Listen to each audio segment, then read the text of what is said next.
Welcome back to our Connecticut Pyramid Module training. Today we will begin Module 2. And if we were together, either live or doing this virtually together, I would always want to talk about some agreements we have. But since this is something you're doing on your own, I do want to just mention that we're using lots of videos of teachers demonstrating practices. And so let's have this be a non-judgment zone. We will assume positive intent for all people involved in putting together this module training. And we're all doing the best we can to support children, families, and caregivers. So thanks for participating, and we'll get started with Module 2. So the objectives for this module are those Tier 2 targeted social skills, and we would like you to be able to identify the importance for children to regulate their emotional states and develop social emotional skills. We would like you to be able to describe why it's important to be intentional about teaching social emotional skills and when to teach these skills. And we also are hoping that you'll be able to identify strategies for how to teach friendship, problem solving, impulse, and anger control skills. When you began this training, you learned about the pyramid model as a whole. In Module 1, you learned about the components of Tier 1, nurturing and responsive relationships, and high-quality supportive environments. These components form the promotion level of the pyramid model.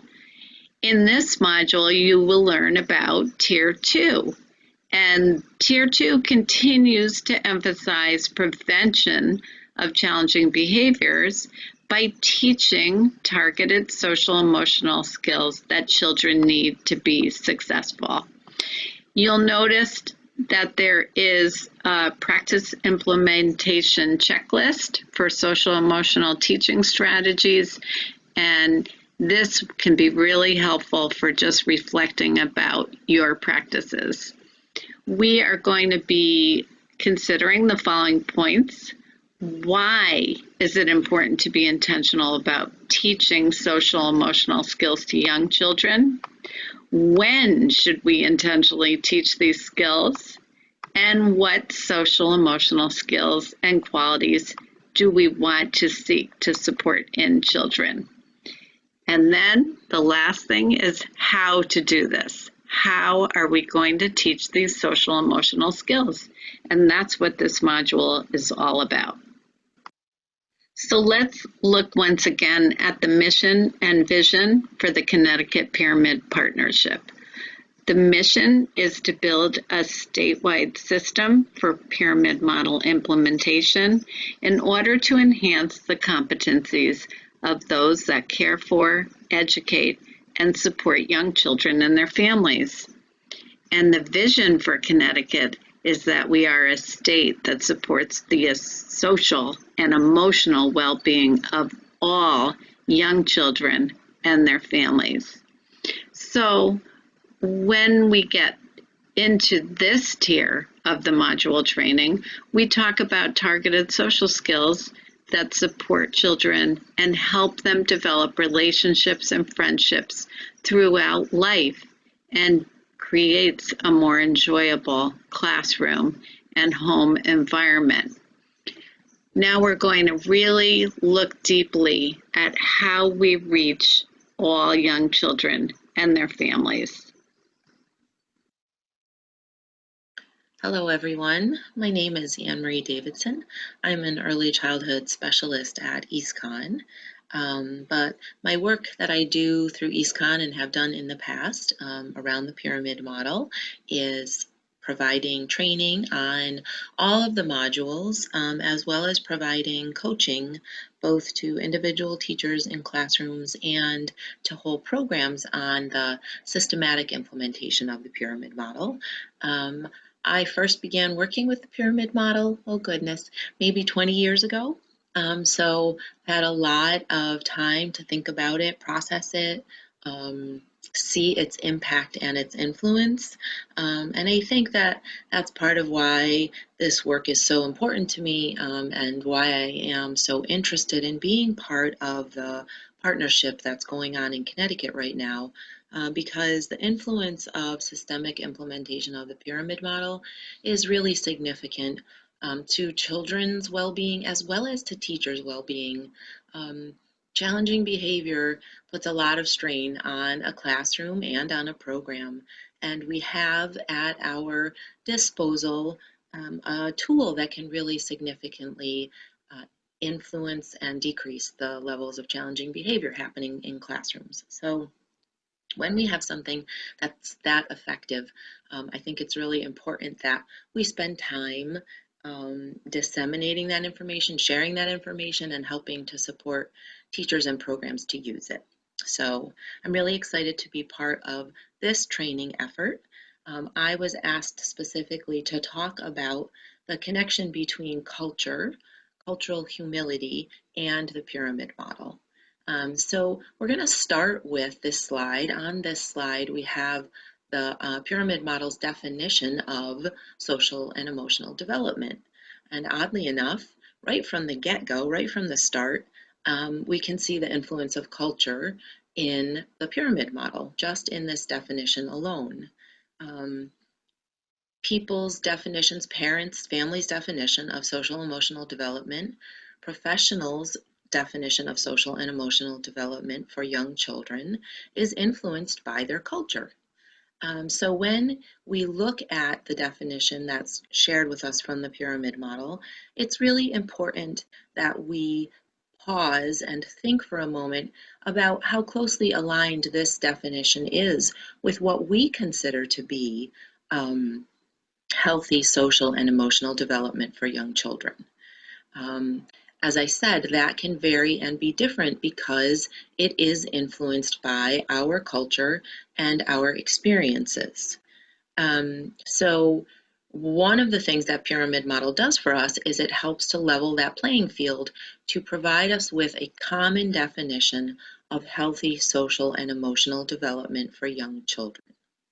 That the definition includes primarily three components, right? That first component that we know that is so essential to young children, and that is their ability to have the opportunity to form close and secure relationships.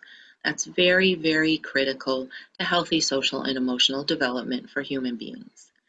The second part of the definition is related to emotional literacy, right? Is related to our ability to experience emotions, to take in all of that information, to be able to regulate those emotions, and then to be able to express them in ways, and there's that word right there, socially and culturally appropriate ways.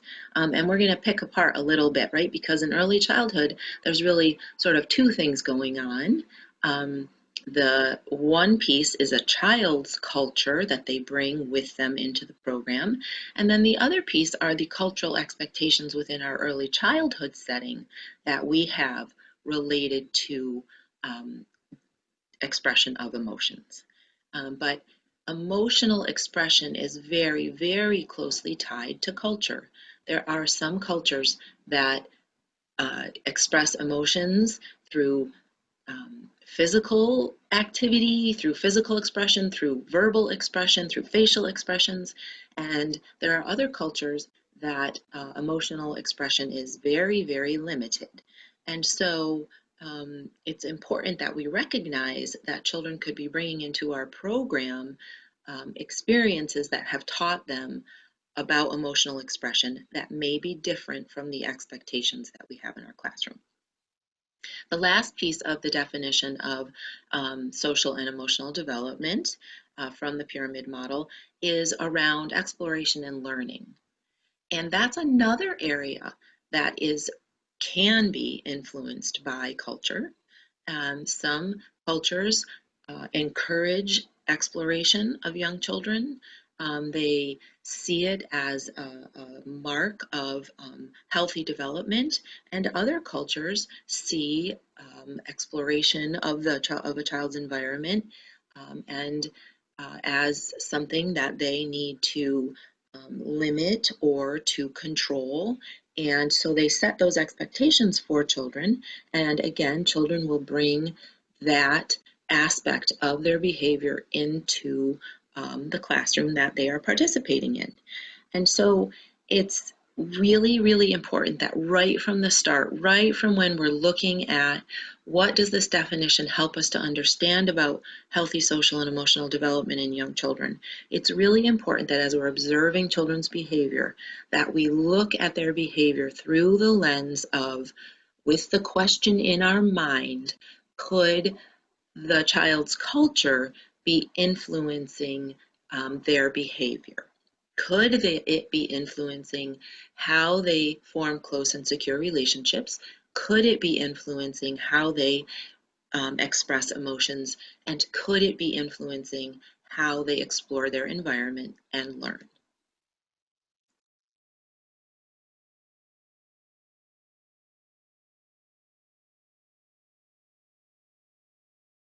So what is culture anyway? Well, culture, very broadly defined, is a set of rules for behavior shared across people. It's the characteristic features of everyday life shared by people in a place or time. It's the customary beliefs and social norms of a group of people. It's the ideas, beliefs, values, knowledge which make up the shared basis of social action. It's a way of life of a group of people. And the two things that are really important to remember about culture is that it is learned. And this is important for us because part of what we are doing through pyramid model implementation is we are teaching children new strategies, potentially, new skills, new ways of supporting their social interactions with peers in order to decrease challenging behavior. And so when we think about that, what we really are creating or what we're really implementing is a type of culture around social and emotional learning. But also, it's really important as teachers and program administrators to recognize that culture influences behavior. And again, when we are observing children's behavior, we want to be able to look at children's behavior through that lens of culture. So what are some ways that culture specifically impacts young children? Well, it impacts the way that they learn. We all come to learning with individual differences, but our learning is also influenced by our culture. Are we growing up? Have we had experiences at home with our home culture related to learning where we have been supported to go out and explore, to touch things, to move things, to ask questions? Or have we been supported to sit back and sort of wait for permission and wait for information to be presented to us? Culture impacts the way that we cope, the way that we experience strong emotions, both positive and negative, and how we cope with those emotions is also influenced by culture. What models have we seen? What examples have we been given by our family, by our parents, by our caregivers related to coping? Um, in addition, culture influences how children solve problems. Are children being taught in their home culture to think about what just happened and to process it and to identify their emotions and then to identify a way to solve a problem and then encouraged to go out and try that solution? That should sound somewhat familiar. That is the problem-solving process that we are encouraging children to learn as part of pyramid model implementation. It's one of the social and emotional teaching strategies from Module 2. And so when we think about that, we want to be able to think about how closely connected is that process that we are supporting children to learn in our programs to something that they have come to our program having already experienced. Because again, culture influences behavior. The other place that culture impacts children is in how they communicate. Again, are they growing up in a home where there's lots of talking and where they're encouraged to share their ideas?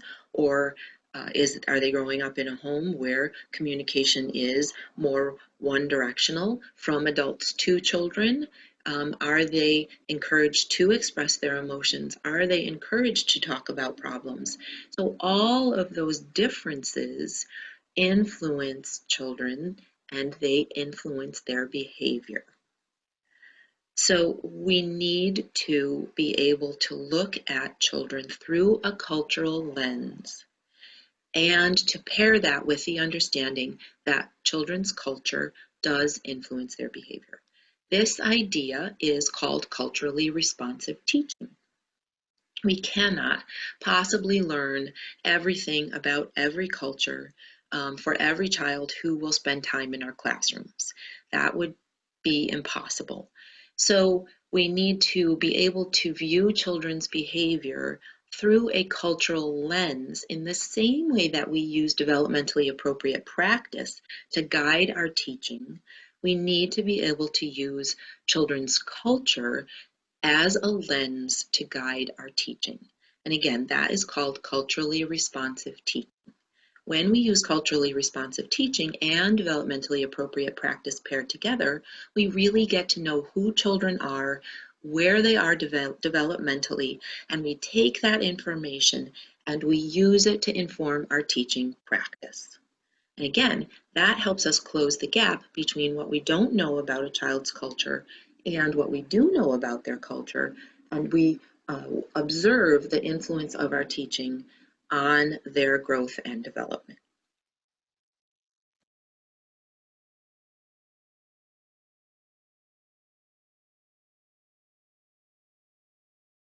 A couple of years ago, I had the opportunity to participate in a conversation with a classroom team around these ideas of culture and how culture influences children's behavior.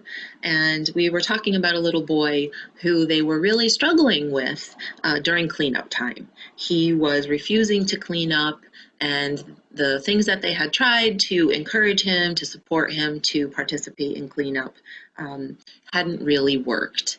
And so we continue to reflect. And as we continue to talk, it started to come to the forefront of their mind that potentially this particular behavior could be an influence of the child's home culture and the difference in expectations between the classroom and the expectations at home. That is a great example of the idea of cultural humility. If culture is simply a set of rules for behavior shared across people, then we as adults have to recognize that we have culture. We have a culture. We learned and were influenced by the people in our lives that helped to support us to develop ideas around social interactions, around customary beliefs, around values, all of those things that we talked about before when we talked about the definition of culture. We have culture. We also need to recognize that in our early childhood programs, we also have an early childhood culture. That culture may be different from the culture that we grew up with, and it certainly may be different from the culture that the children and families who participate in our programs may be bringing into the classroom and into our program. When we take a position of cultural humility, again, we can start to see the influences of culture on children's behavior, and we can use that to help support us to build a bridge, right? That is another tool that we can use related to pyramid model implementation and children and families culture. We are there to recognize when the expectations within their child's home and from their families may be different from the expectations that we hold in our classrooms. Just like that little guy really didn't understand or hadn't received expectations around cleanup, or potentially hadn't received expectations around cleanup at home, we can understand that that may apply across contexts, across situations, and across children. And we can become the bridge builder between the expectations that we have in our classrooms and the expectations that children have brought into the program.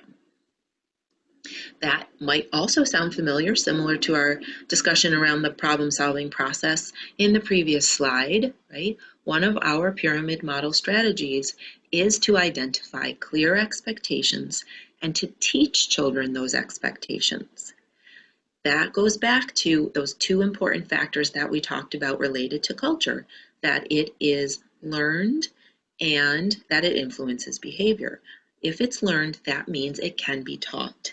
And we can apply that same teaching strategy to our expectations in our classroom, as long as we recognize that what we might be seeing is a difference between those cultural expectations, and that we simply need to provide opportunities for children to learn those new expectations in school, and to recognize that we also have our own cultural expectations, and we need to continue to build those bridges as we teach children the new expectations in our classroom.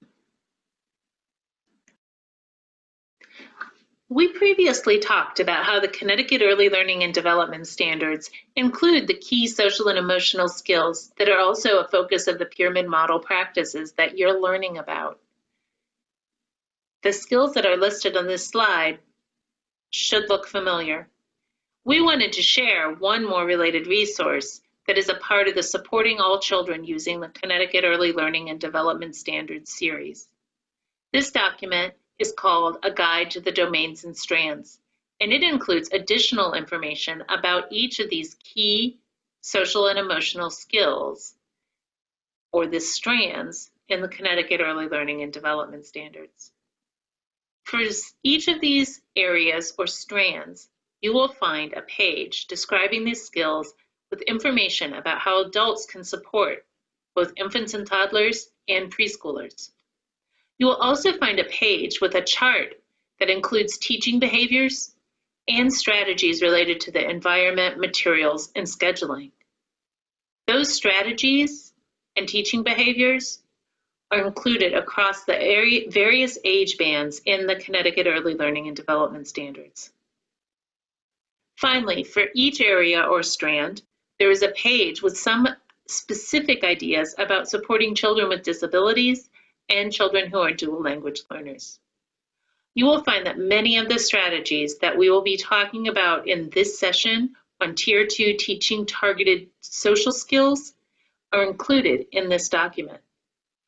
Because this document is so closely tied to the Connecticut Early Learning and Development Standards, it can be a really useful tool when you're planning specific ways to teach targeted social skills as a part of your ongoing planning.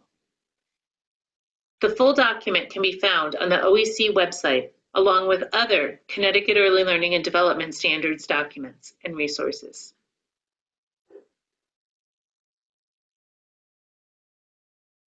So what do children do when they don't have social emotional skills? That's when children often exhibit challenging behavior. So how do we help children learn these social emotional skills? We teach them, and that is our whole intention for Tier 2. So in Module 1, we discussed as young children's emotions are nurtured and supported through responsive care, they begin to feel a sense of trust. In a trusting relationship, children can begin to focus more on cues in their environment, and they're able to use positive behaviors to get their needs met. Healthy emotional literacy skills contribute to social skill development including making and keeping friends and getting along with others. On the teaching pyramid, this level focuses on social emotional teaching strategies. This builds on the earlier sessions when we talked about the importance of building positive relationships and designing supportive environments, including rules, schedules, and materials to support children's social emotional development and prevent challenging behavior. In this module, we will continue to build on these ideas by discussing the use of effective strategies, ideas, and resources to help teach children social emotional skills such as friendship skills, emotional literacy, and development of empathy, impulse control, and problem solving. So let's take a look at how the Head Start Early Learning Outcomes Framework aligns with the pyramid model. Hi everyone, my name is Elena Trueworthy. I'm Connecticut's Head Start State Collaboration Office Director. And I'm going to talk for a few minutes about how the Head Start Early Learning Outcomes Framework, or better known as the ELOF, and Pyramid align and support each other. My role is to work at the state level to facilitate partnerships with state agencies that provide services to benefit low-income children and their families to ensure that Head Start programs and families have what they need to thrive. Head Start's a federally funded early childhood program that promotes school readiness of children ages birth to 5 from low-income families by supporting the development of the whole child and providing comprehensive services. This includes a focus on not just early learning, but also family support engagement and health, including nutrition and mental health for both the child and the family. In Connecticut, Head Start serves about 6,000 children and families per year. I'm also a member of Connecticut's Pyramid Leadership Team to help develop a statewide system for pyramid model implementation. Head Start, through the support of its training and technical assistance, has been active in promoting and supporting pyramid within Head Start programs and values being a partner in Connecticut's statewide planning and implementation of pyramid. Now, the ELOF is grounded in a comprehensive body of research about what young children should know and be able to do to succeed in school. The ELOF helps us understand what we should be doing to provide effective learning experiences that lead to outcomes. It's important to know that the framework is not to be used as a curriculum, an assessment, or a checklist. It is never to be used to conclude if a child has failed in any way or if a child is not ready to transition. The framework is organized into 5 elements: domains, subdomains, goals, developmental progressions, and indicators. And each of these elements are informed by research by being reasonably achievable, age-appropriate, and aligned with kindergarten expectations. It's comprehensive, manageable, measurable, and inclusive. It's relevant for children from diverse linguistic, economic, and cultural backgrounds, and for children with disabilities. We know that every child has diverse strengths rooted in their family's culture, background, language, and beliefs. Learning environments must be responsive to welcome children from these diverse backgrounds. We need to use effective practices that build on the unique backgrounds and prior experiences of each child, with the understanding that sometimes the quality of their early experiences can vary dramatically, and this can influence their overall learning and development. Because of that, it is essential that programs identify the strengths and abilities of all their children. This ensures that learning opportunities are maximized and that all children are fully included in every experience and activity. For example, children with disabilities may need more individualized or intensive instruction in order to develop and learn the skills, behaviors, and concepts. They may require accommodations in the environment or in instructional strategies. Another example is children who are growing up with more than one language. How is their home language continuing to be developed, and how are early learning programs seeing this as an asset? We understand how learning multiple languages helps the child's progression in all areas of learning. For example, when children learn multiple languages, there are cognitive benefits, particularly in the area of executive functioning. They also benefit socially as they can create relationships in both languages while maintaining those strong ties with their family, community, and culture. To develop environments where children feel safe, connected, and see themselves reflected and valued, their families must be engaged in meaningful and intentional ways as well. Our relationships and active partnerships with parents and families is critical to ensuring that we are being responsive to both the family and child's needs and building upon those strengths.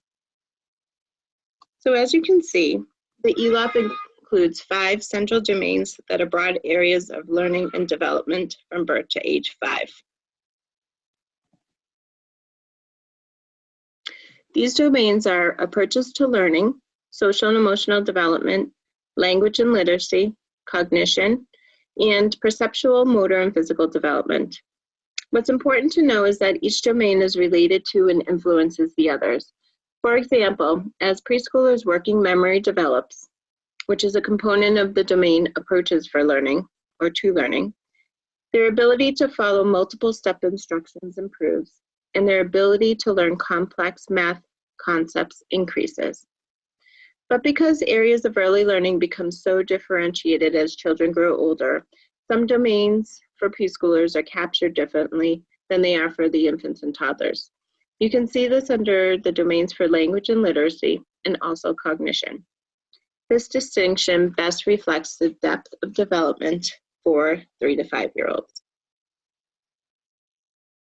These domains are further then broken down into subdomains. For example, the social and emotional development domain. The subdomains are relationships with adults, relationships with other children, emotional functioning, and sense of identity and belonging.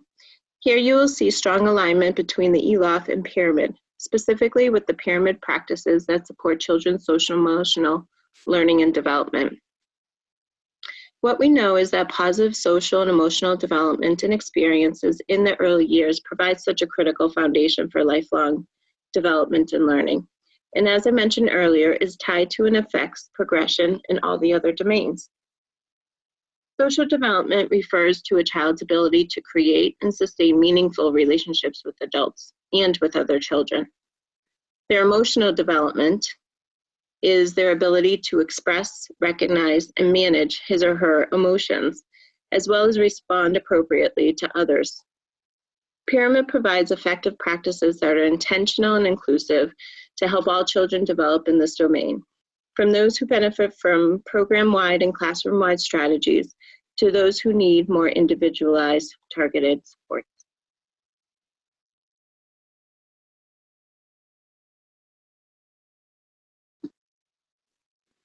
Let's talk about how we identify teachable moments. How does it feel when you're frustrated or upset and someone tells you to calm down or tries to give you solutions in that moment? I know I'm not really fond of that scenario.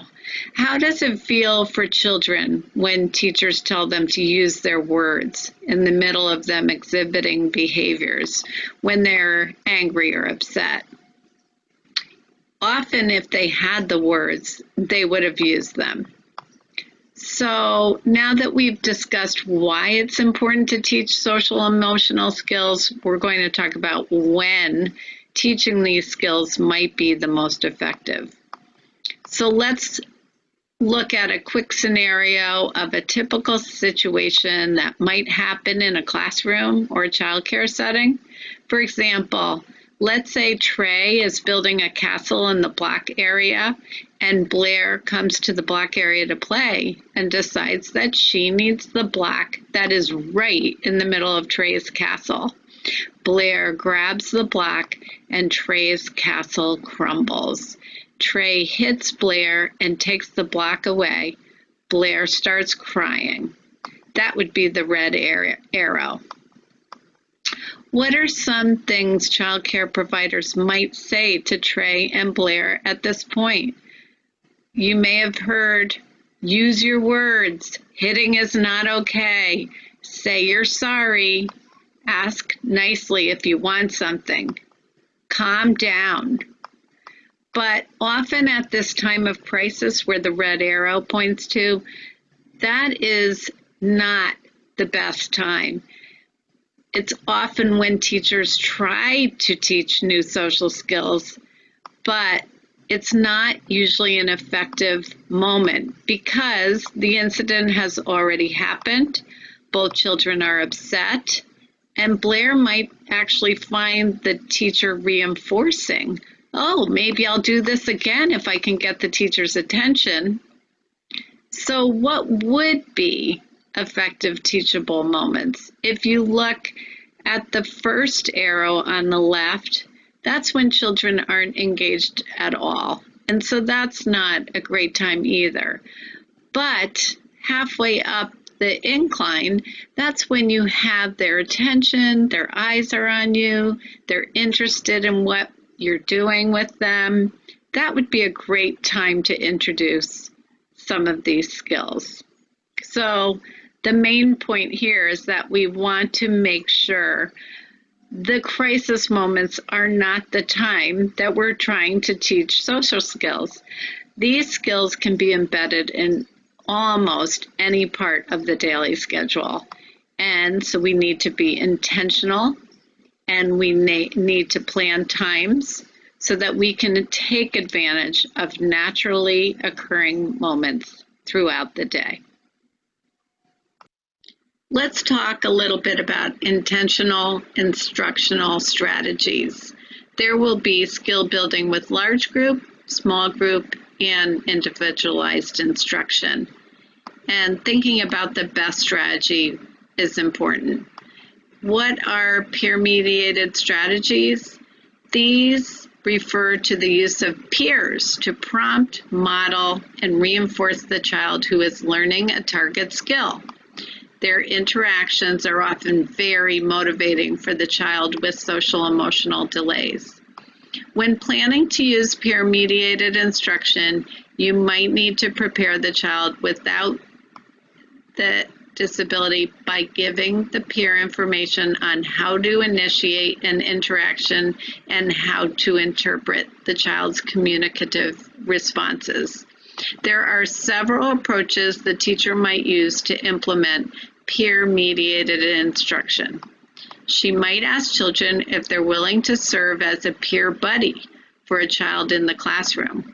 Once children are recruited, they're told how long and when they need to stay with their buddy and provided clear directions of what to do together. For example, take Christopher to the sand table, show him how to fill a bucket with sand, and then show him how to pour it out. When buddies play together, the teacher monitors the interaction and provides feedback. Teachers need to be cautious about limiting the demands on buddies.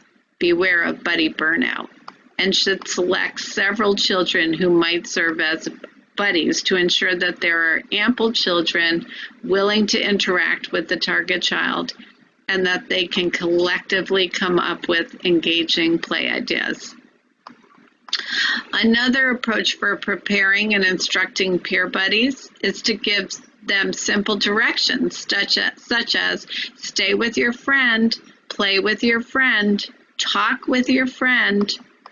Finally, another strategy might be to provide a script with visuals for the play interaction and encourage the peer buddy to implement the script. The visuals on the script can depict the sequence of the activity using photos, for example, photographs of building a block tower depicting each step. Sample skills can be taught using these peer-mediated instructions. So there are lots of ideas on the challengingbehavior.org website, as well as many visuals to help with peer-mediated strategies. And also you'll find a great article that explains the MAN model, least to most prompting and most to least prompting. The strategies we're talking about are to help children from birth to 5 gain the capacity to develop friendships, manage emotions, self-regulate, explore with security, develop emotional literacy, be persistent, and be empathetic. So we can break that down into 4 main categories: emotional literacy, emotional regulation, problem solving, and friendship skills. And we are going to take many opportunities to look at each of these 4 important categories. I feel sad when my friends won't play or share with me. Why do you feel sad? He's calling me a crybaby. Did you tell her you didn't like that? And she still won't stop? What can we do to ask her to stop if she won't listen to you? Maybe I got an idea. What is your idea? I can You can move away from her? Do you feel angry when she calls you names too? This says, I feel angry when one of my friends takes a toy from me. But it can also say, I feel angry when one of my friends calls me a name. Crybaby calls me a name, but she calls me a crybaby, but I'm not a crybaby. You're not a crybaby, but that makes you angry too, doesn't it? Does it make you feel hurt too? Because you're not a crybaby, are you? What's your name? Amelia. Not crybaby, huh? This says, I feel hurt when my friend hits or kicks me. It can also say, I feel hurt when my friend calls me a name. This can say so many things. You don't feel excited when she calls you a name, do you? No. So let's think about what we want children to be able to do. We want them to be able to label feelings and recognize those feelings in themselves and others. Now that we know what we want children to be able to do, we know what to teach them. We can provide learning experiences that help them develop these skills. And learning experiences can be planned or incidental. This graphic describes the connection between a child's ability to use emotion words and the development of friendships. Sometimes when we do in-person trainings, I ask participants to take 2 or 3 minutes and write down all the feeling words they can think of from A to Z. Just writing quickly, what words can you think of? Anxious, bashful, cautious, determined, and just going down the line. And then we think about looking at that list and how many of those words do the children know to describe how they're feeling or to recognize that feeling in others. So I ask you right now to either try that out or take a moment to describe in 1 or 2 words how you're feeling right now.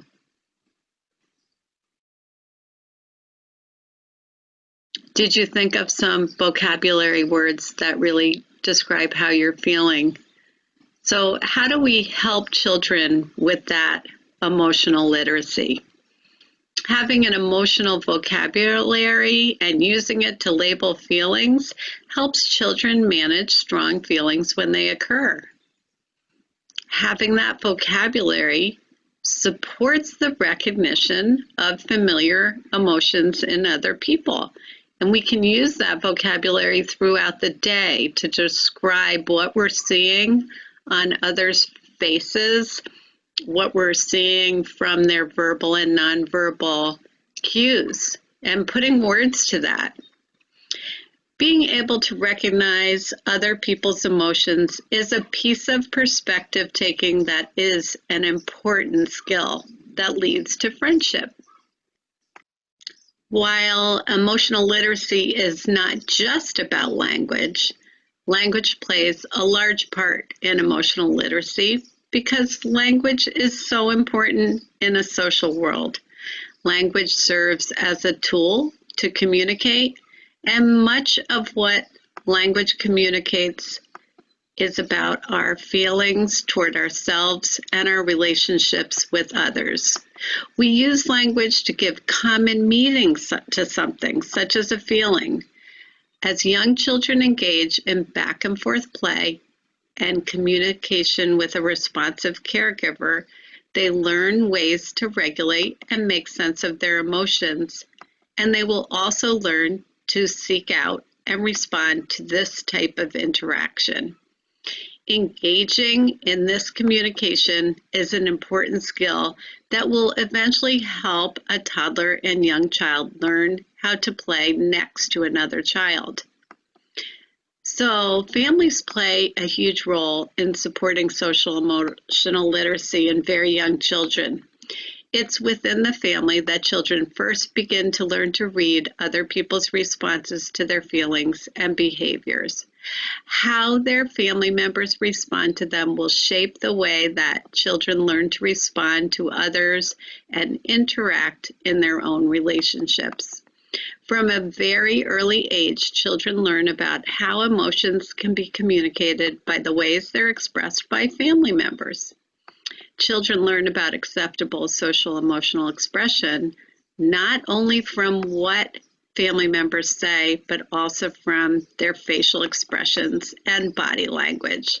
So we need to keep that all in mind when we're working with young children.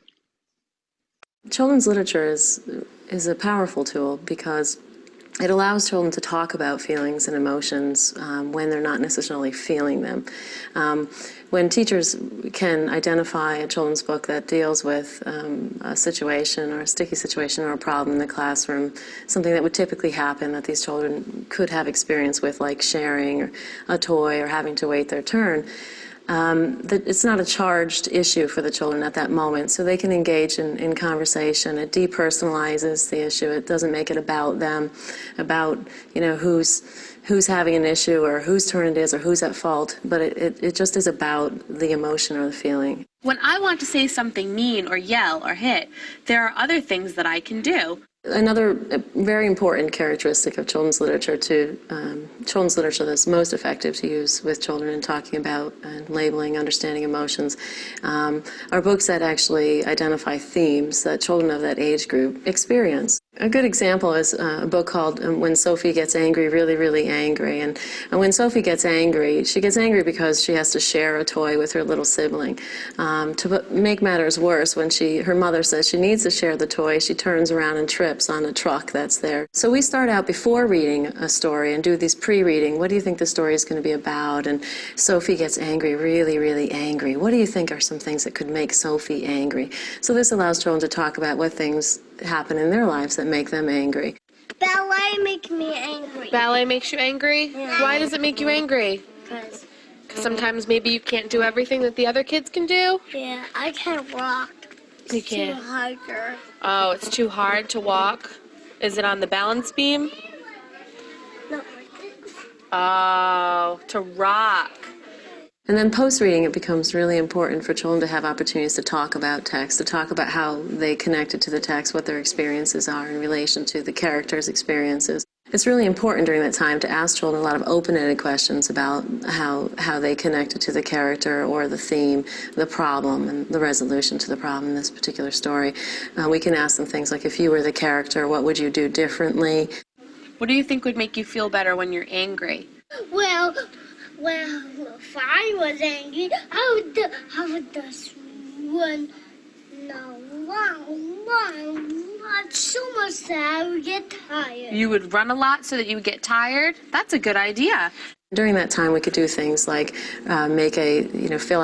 use chart paper to write down all the ways that they would handle a similar situation, and we could post that around the room, and we could refer to that at later times when there are things that come up in the classroom. Here are just a few indicators for emotional literacy from the inventory of practices.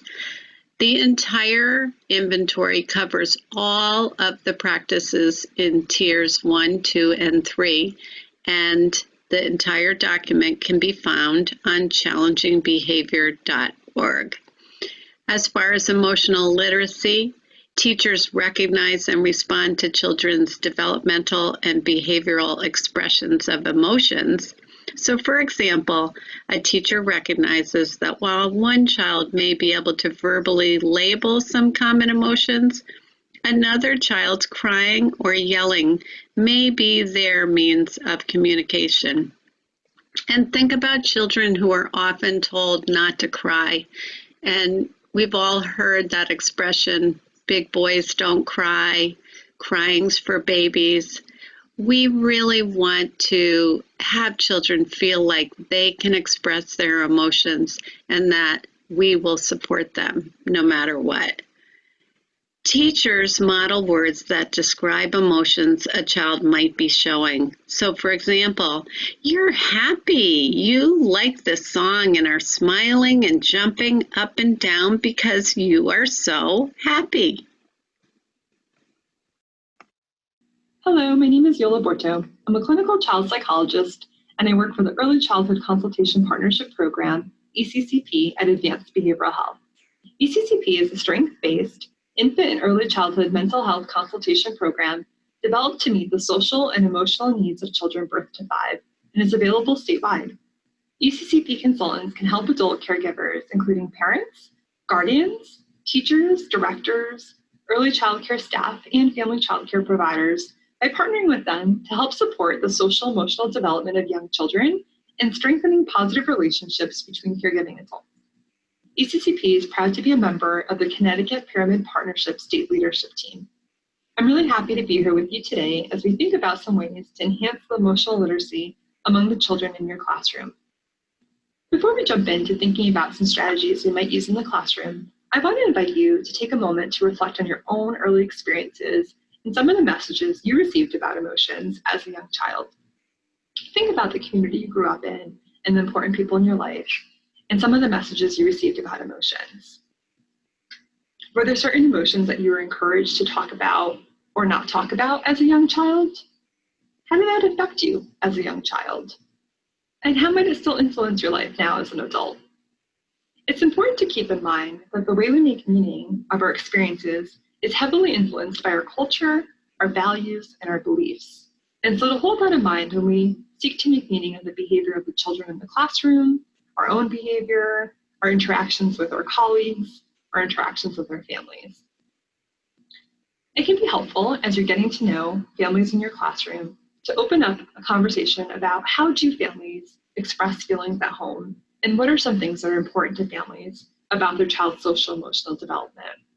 Starting these conversations early can really open a door to being able to partner throughout the school year when you work together with families to support the child's social emotional development.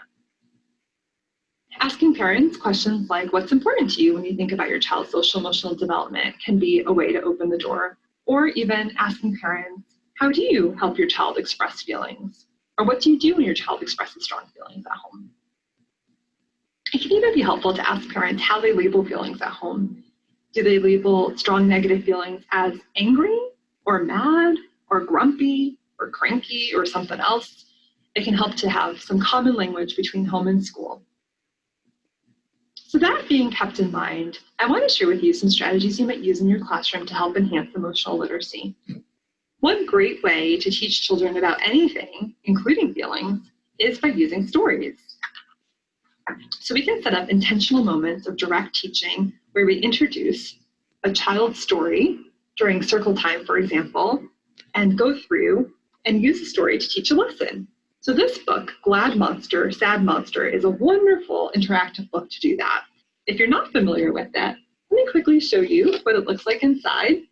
So there are these scenarios, and then there's this mask that you can tear out. You can even laminate so you get more use out of it. And children can take turns pretending they're the monster and talking about a time they might feel that way. So there's a scenario when the monster felt this way, and the child can put on the mask, and then they can tell you when they felt that way or when they might feel that way.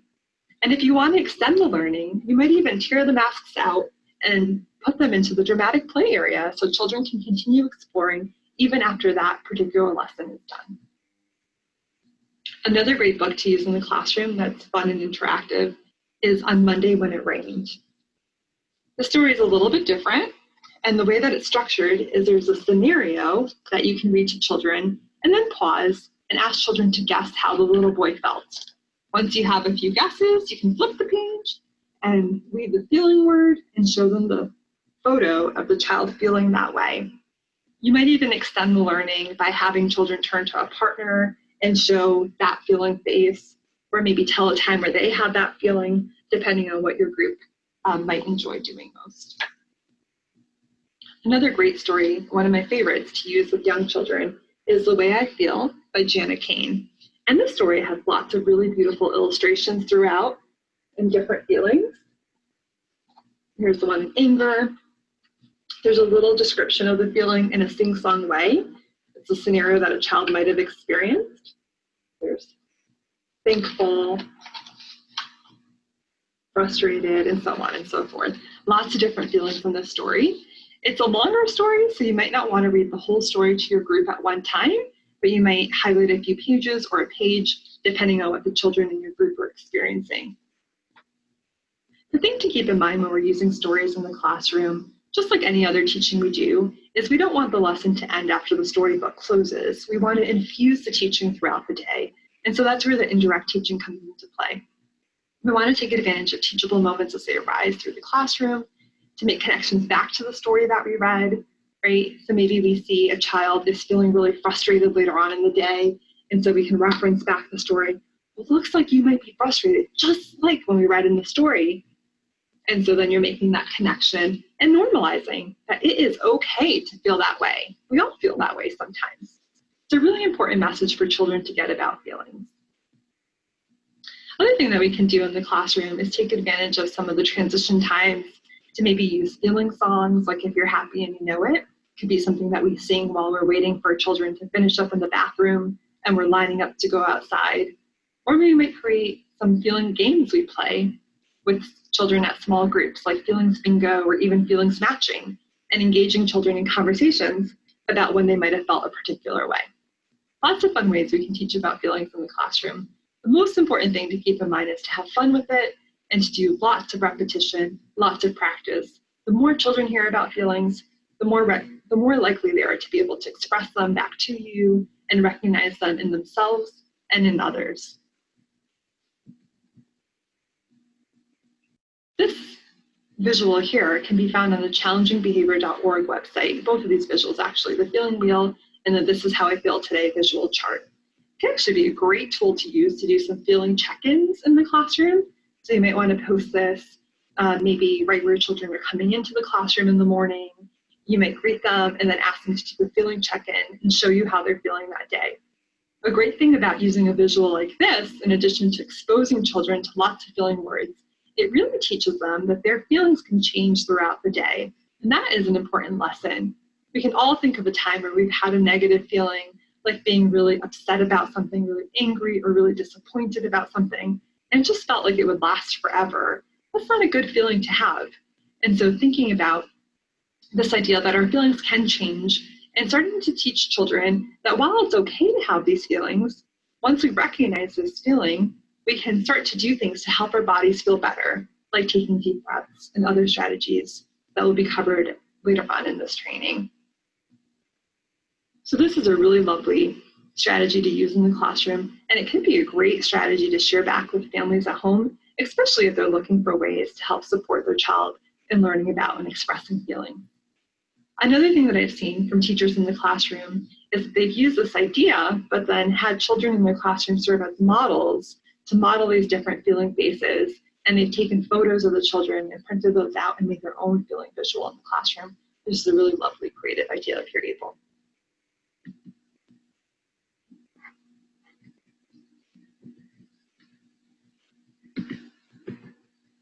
And so why is it important to teach children about feelings? What's our goal? Our goal is to help children learn about their feelings and to be able to learn to recognize feelings of others so they can grow up to be empathic and compassionate individuals. Empathy is really the identification with and understanding of another's feelings and situation. And so the best way to teach children to be empathic is really by demonstrating and modeling empathy towards the child. And so this is done. This is why the base of the pyramid is those supportive, caring relationships This is done in all your interactions with children. When you notice a child and you respond in a caring way, you are modeling for them what it means to be empathic to the other. And the more and more children experience this from the important adults in their lives, including you, the more likely they are to be empathic towards others. We know empathy isn't the same as compassion. Compassion is the act of empathy, right? The acting on, showing compassion to someone. So the first thing is to connect with that feeling, and the next thing is to act in a compassionate way to somebody. And so that comes with time. Even young children can show empathy towards others, and they might engage in empathic action, like a toddler who sees a child crying might bring over that child's favorite toy to their friend. Over time, the child will begin to learn what their friend likes and how to comfort their friend in a way that really matches what that child needs and what that child likes. But that is a budding sign of empathy and compassion towards another, to be able to do that. And that happens really at a young age. And so the thing that I want to leave you guys with is that it's really important. The work that you're doing with children every single day matters. And the work that you're already doing and having these compassionate relationships with children, these caring, responsive relationships with them, where you're taking time to really notice them and notice what they're needing from you, and teaching them about their feelings throughout the day is such an important thing that they're going to carry forward with them for their whole life. So thank you for all the work you do. Thank you for letting me be here for part of the training with you today. And I hope you enjoy the rest of the training. Hello, I'm Katie McGinnis, an education consultant, as well as the coordinator for Hartford Talks, a Providence Talks replica project. Emotional regulation is fostered by warm, responsive relationships. As we talked earlier, the relationships that parents and caregivers build with young children form the foundation for everything else they do. As we transfer this thinking and approach to preschoolers, it is important to remember that children in preschool age group are still in the process of learning to self-regulate. It is important to remember that self-regulation skills continue to develop well into preschool and school years. An understanding of self-regulation can help us in creating responsive environments for young children. Many children will have developed capacities to self-regulate their emotional states by the time they are in preschool. But when these skills are not developed, we need to prepare to teach these skills regardless of the child's age. Some examples to share would be to use social cues. When you say to a child, "Look, you're excited to see that mommy is coming? Marco, look, you seem frustrated at these shapes that are not fitting into the sorter. Why don't we try another area to sort shapes?"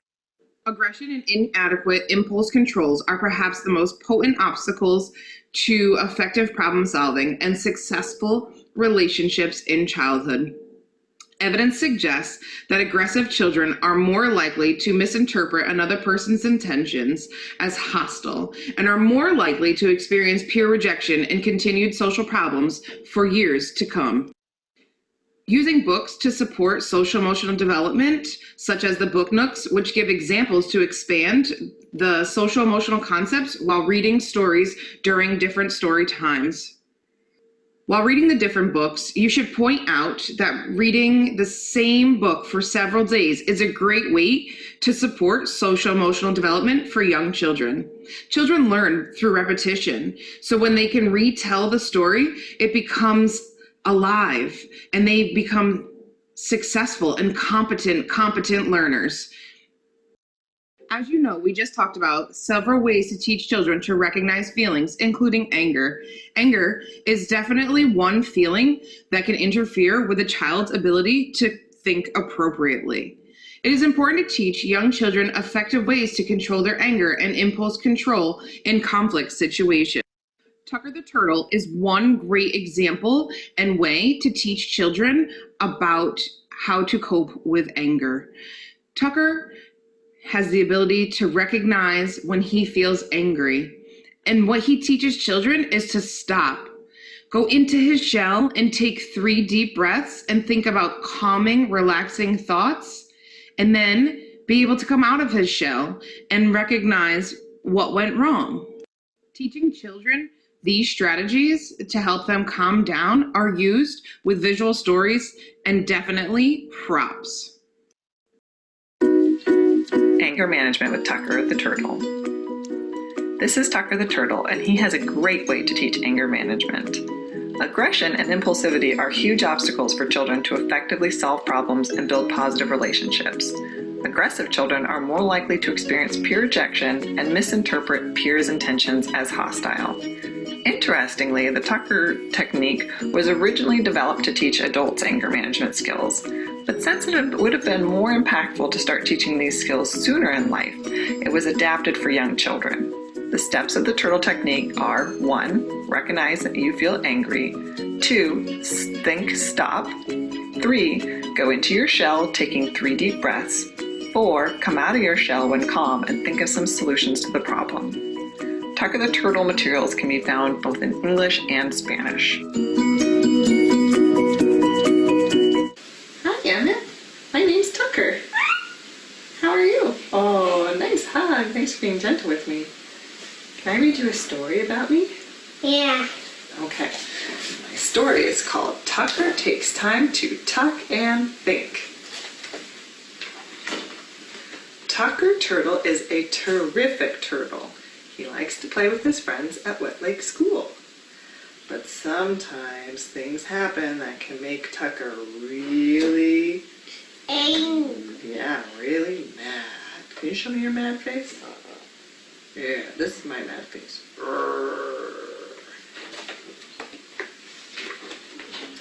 When Tucker got mad, he used to hit, kick, or yell at his friends. His friends would get mad or upset when he hit, kicked, or yelled at them. Look at how his alligator feeling. Sad. Oh yeah, look at those tears. What about Tuck? But alligators could eat you in real life and snap you in real life. That's true, but in this story they can't. What about this frog? How's Frog feeling? Upset too. Yeah, upset too. Oh no, my friends don't want to play with me when I act that way, when I hit and kick and yell. Tucker now knows a new way to think like a turtle when he gets mad. First thing, ouch, I'm mad. He can stop, keep his hands and body and yelling to himself. Then he can tuck inside his shell and take 3 deep breaths to calm down.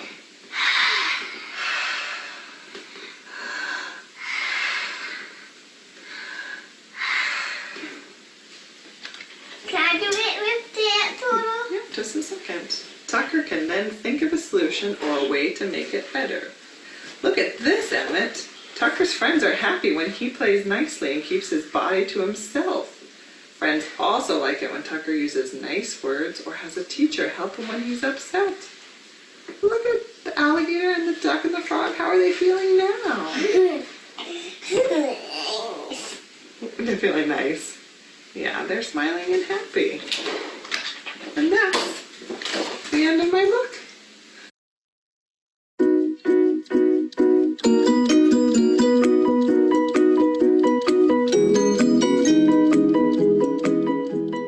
I'm going to sing to you the Tucker Turtle song, okay? Okay? Yeah. Okay. Tucker the turtle was angry. Tucker the turtle was angry. Tucker the turtle was angry. Calm down, Tucker, calm down. Tucker the turtle will stop quick, tuck in his shell and breathe deep. 3 deep breaths he does take. Breathe, Tucker, breathe. Tucker the turtle pops out. Tucker the turtle is calm now. He thinks of solutions. Hooray, Tucker, hooray. Good job, Tucker. Children need to learn how to recognize anger in themselves and others and understand appropriate ways to express anger. We are now going to talk about some ways to teach children how to handle anger.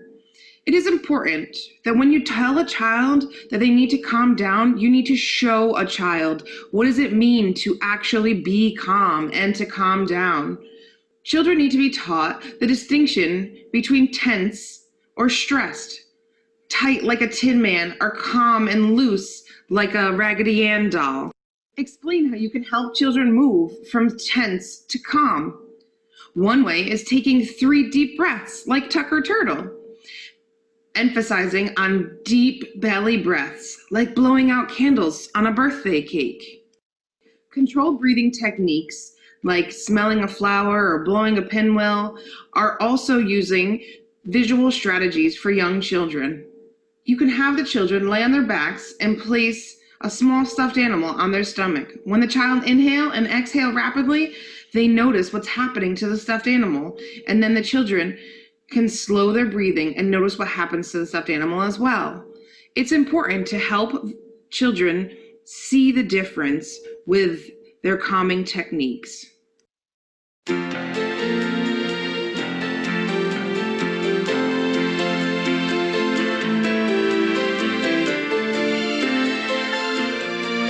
Research shows that active play is very important for children's social and emotional development.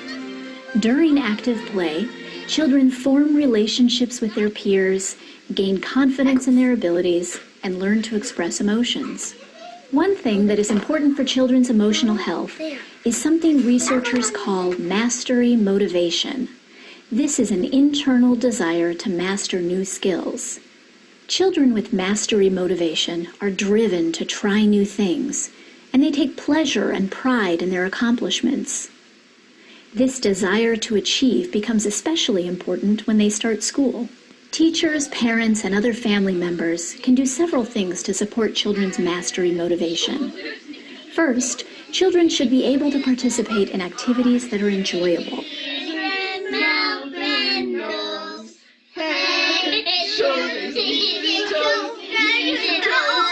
Children are more motivated to practice motor skills when they are engaged in activities that are fun. Another thing adults can do is to introduce challenges in play that require children to try out new movements. Figuring out how to solve a problem with their bodies gives children feelings of competence and self-control. Introducing a new game, an obstacle course, or a music activity might encourage even the most reluctant child to move and learn in new ways. As children experience success with one task, they gain the confidence and motivation to try other things. Ha! That's right.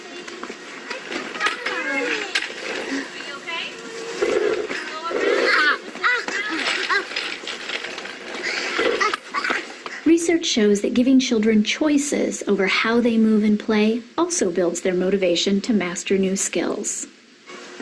Do you think you guys would like to design your own obstacle course sometime? Yeah. What would you add, Sadie? I would add, like, hoops that you could, jump over them. Like, I have a hula hoop here, and this is me, and I go, shoot. Do you think we can add that someday when we make our own obstacle course? Yeah. And what would you like to add to an obstacle course, Alex? A tunnel. A tunnel? Something you crawl through or over or both? Another way that active play contributes to emotional health is by helping children develop self-regulation. When children learn to control their own body movements, they activate the same part of their brain that is used to control their emotional impulses. Adults can help children develop self-regulation by playing stop-and-go games. No more. Weeping and wailing, no more. Weeping and wailing, no more. Weeping and wailing, children, get on board. This train is bound for glory.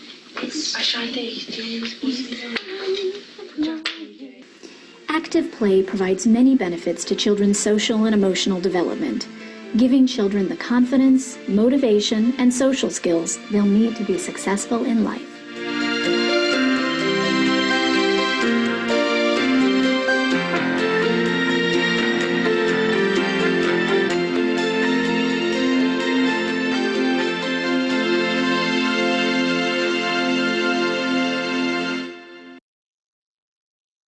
So this would be a great time to stop and look at the inventory of practices for promoting children's social, emotional competence, which can be found at challengingbehavior.org. And I've also included a link in your resource page.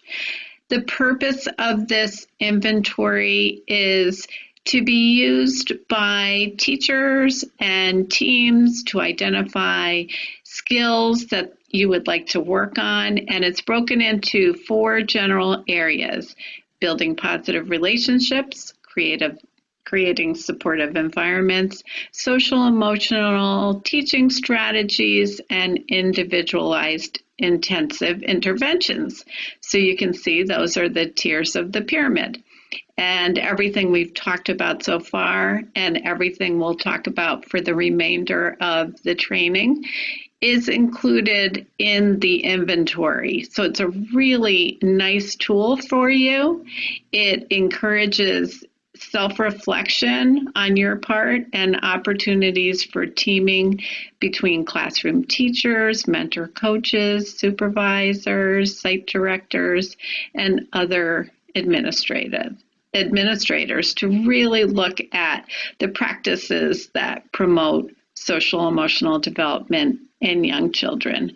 And so each of the 4 general areas includes several skills and indicators reflective of these practices. And the indicators are really detailed to help you dig deeper into identifying and pinpointing skills that may or may not be present. And then once you do that, you use the action plan, which is included, and that takes you to the next step and really determining what specific skills and indicators from the inventory that you want to focus on. So it's really a nice tool, and take some time to look through the indicators. You can use this tool as you go along with the training, and after each section you can go to that part of the inventory and do some self-reflection, or if you'd like, you can wait till the end of the training and use the inventory then. But I really encourage you to take the opportunity right now. When we have a break, we're going to have another breath break brought to you by the Jessie Lewis Choose Love Foundation. And these are videos that are part of an enrichment program, which is available to all teachers and parents for free. And there's a special curriculum based on the pyramid model, which is for birth to 5. So you can find that at the Jessie Lewis ChooseLoveFoundation.org, and I'll include that resource for you too. So after your breath break, take some time to look at the inventory, and then we'll see you back when we'll look at problem solving and friendship skills. Hi, my name is Corinne, and I have my friend Scout here with me. Hi, Scout. And today we're going to teach you the gratitude breath. So we're going to start by just relaxing the body and sitting or standing up nice and straight. And then just keep the eyes open for this breath. And just feel your belly rising and falling, just like a wave. Notice how when you inhale, the breath rises, and how when you exhale, the breath falls. So there's many things that we can be grateful for. And today we're going to practice being grateful for our bodies. So breathing in, I'm grateful for my mind. Inhaling and exhaling. My mind that helps me think. And then breathing in and breathing out, I'm grateful for my eyes, which help me see the world. Breathing in and breathing out, I'm grateful for my ears, which help me hear and listen. Breathing in and breathing out, I am grateful for my heart, which helps me feel and understand myself and others. And breathing in and breathing out, I am grateful for my body, which takes care of me and which helps me go wherever I'd like to be in the world. So gratitude is a really powerful practice. So let's remember now to breathe in and breathe out throughout the day and think of some things that we're grateful for. So a gratitude list can include your family, your friends, or things at your school. So each and every day, it's wonderful to practice gratitude. Thank you, Scout. Thank you.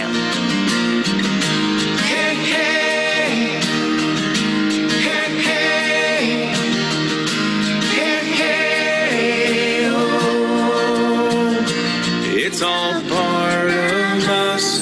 We can all choose love.